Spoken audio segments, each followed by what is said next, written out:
Hello and namaste everyone. You're watching Smarty Tech Face and I am Anjali with a new video related to the HTTP SSL handshake request. So this is a new topic I'm introducing right now because I came across this new topic and I have learned something about this. So I just thought it should be shared with my new viewers so that they will also be came across, if they will came across this topic, so it will be very helpful to all of you.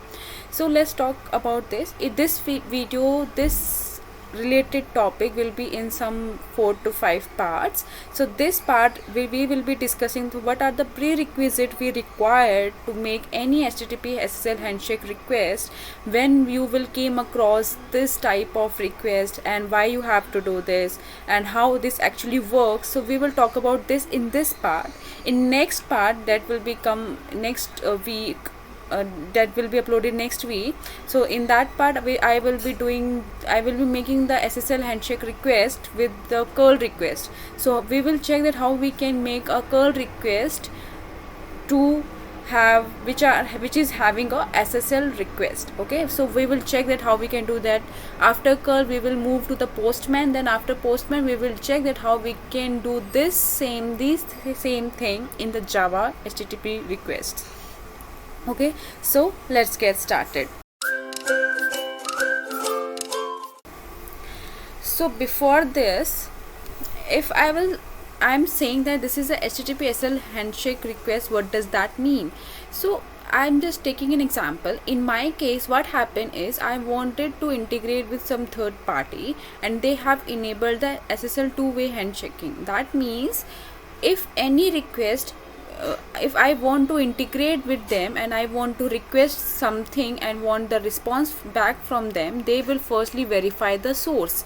What is the source? Source is us, that is the client is the source. They will verify if the request is coming from the verified source that they have enabled at their end. Then after verifying, then only they will make a session, and after creating a session they will respond us back. So in that case, what I needed to do, I must having few things. What are the things that we required at our end and what are the things that required at their end, at the server end, in which you are making a request, what they required, what actually us required, and how we will create this SSL handshake request, we will see. So before making any request, you have to understand how this works. So this is a small simple diagram. If you will search in a Google, you will get a very brief about them. So I will not talk about much brief on it. You can Google it very clearly. You can see multiple videos on that, because I have also learned from them, but something that is missed there because I was not able to do properly. I was not able to make HTTP request with their explanation. So I thought let's move on with what I have learned and I should make it available to my viewers. Okay, so what is that means? This is a client A. Let's say this is me. I want to integrate with a third party. This will be the server that I will be requesting to make to provide us some response. So I was a client and I want to make some request to the server. So what happened is, if there is no SSL handshaking, I will request something, they will respond me back. But in my case, what happened is the server B, they have enabled the SSL handshaking. That means I can if I will request something, they will not allow me until they will verify the client. So client is me, my server, from where I'm requesting something. Okay, you have to understand firstly what is the difference here, the client and the server. Client, which is requesting something, and server which accept the request and provide us some response. Okay, so what will happen in that case, what the things that is required? So the server or the third party will ask us, okay, provide us your certificates. That will be the server certificate. You may have a server where you have deployed your application, so that server will have the digital certificates. Okay, so I will show you what are the certificates and what type of certificates you may have, and what are the certificates your servers may have, your third party servers will have. Okay, so they will ask us for the certificate so that they can deploy that certificates on their LP. maybe UAT LB on the prod LB. That will be step by step. So you just don't check whether it is UAT live or something else. If they have enabled, they may have enabled it on a prod, on a UAT. So what will they say? Okay, they will ask you, okay, you are my merchant, so firstly I have to verify you. For verifying you, you have to provide me your digital certificates to us. So what I did, I have downloaded the digital certificate for my servers. I will show you what are the these certificate contain. I will show you later. So I will provide them my digital certificates, and that digital certificate will be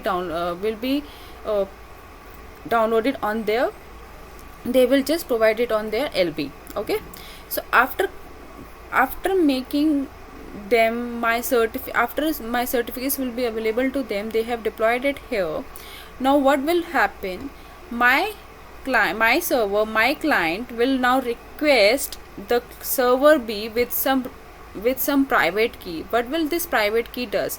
See, our certificates, these are the chain certificates. These certificates will be deployed at here, will be available here.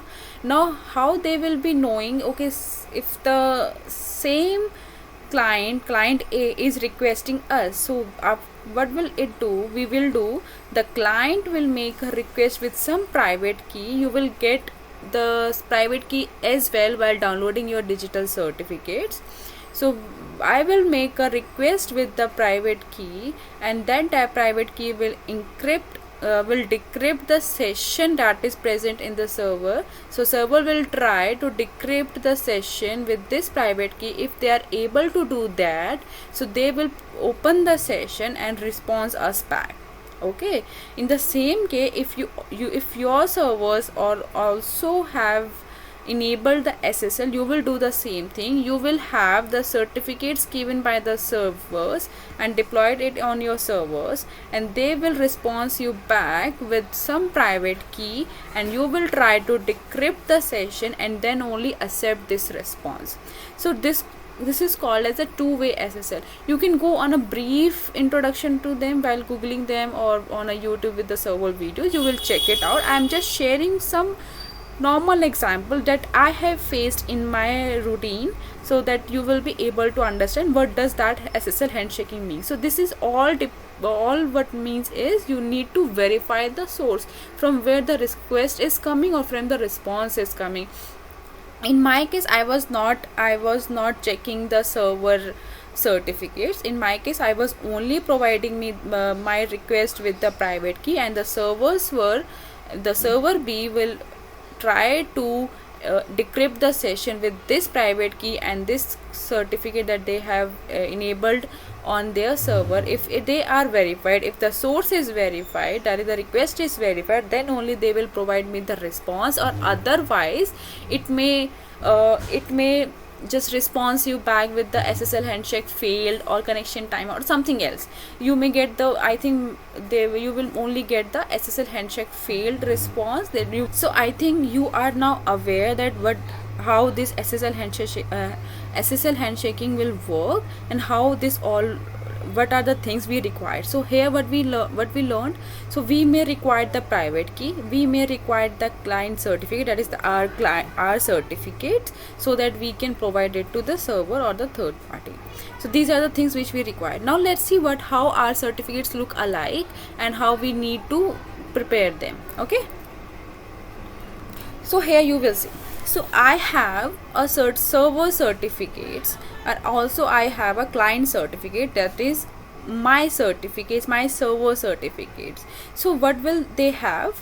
In the certificate, you will have 3 files. In the 3 files, you have a digital CA certificates, you will have a domain certificates, and now you have a root certificate. So these 3 files you will have with your servers. So these are called as a digital certificates, and these 2 files are something I will tell you later.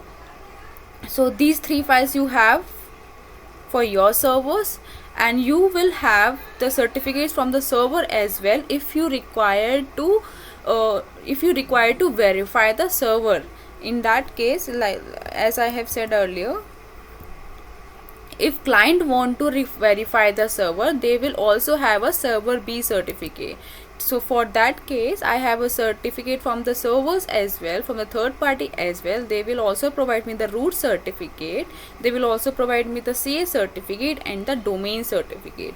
Domain certificate, let's say you may have a UPI, you may have a test.abc.com, you may have any domain. Okay, so these three files you will have it, and these file will be provided by your servers or your third party from where you are integrating something.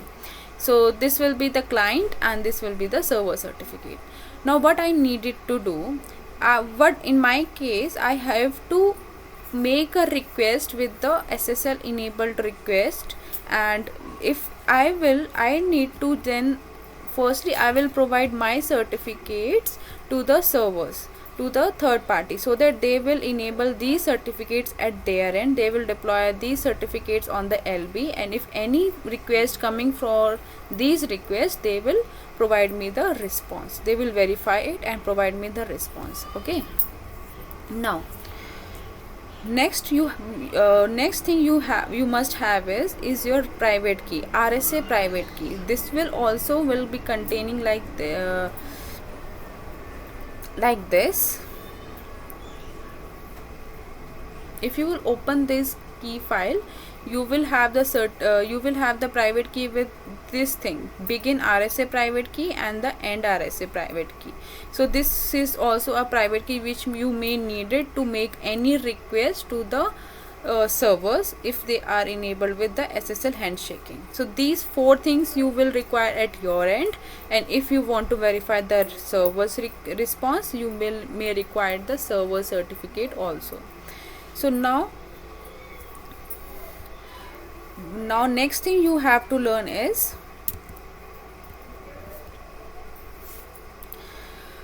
you have to create a certificate chain request. So SSL certificate trust chain, you will go to this URL and you will find that how to create a PEM file with the SSL certificate trust chain. You may have also you have a private key also, so you should create a file with this only, with this specific steps or with this sequence number only. Okay, if you have a private key, firstly you will you have to go to your private key, copy this content and make a file, copy this content and paste it here. Next, just press enter, and again what you have to do is you have to use the begin certificate for your domain.crt. As I have told you, you may have three files, one with the domain file. So you have to open your domain key file, then copy it and paste it next to this RSA key file. Next you have to do is go to your enter CA certificate, then the trusted root certificate. You have to do all these things in you have to copy all the content in the one single file and then save it. Copy all the four files. First one is the private key, next one is as you have seen that next one is the domain file, domain certificate, this is a CA certificate, then root file. So your next file, your new file will contain these four certificates, these four files content, and then save it with whatever you want to name it, abc.pam let's say, and save. Now your file you have a chain file with the private key also. So these things you may require while making the SSL handshake request, HTTP SSL handshake request. So I think you may now understand what does that mean and what are the things we require while making a SSL handshaking request. So in the next part we will see that how to make a curl request with these files, with these certificates, so that you will be able to get the response from your servers or from your third party APIs you are integrating, as they have enabled the two-way SSL.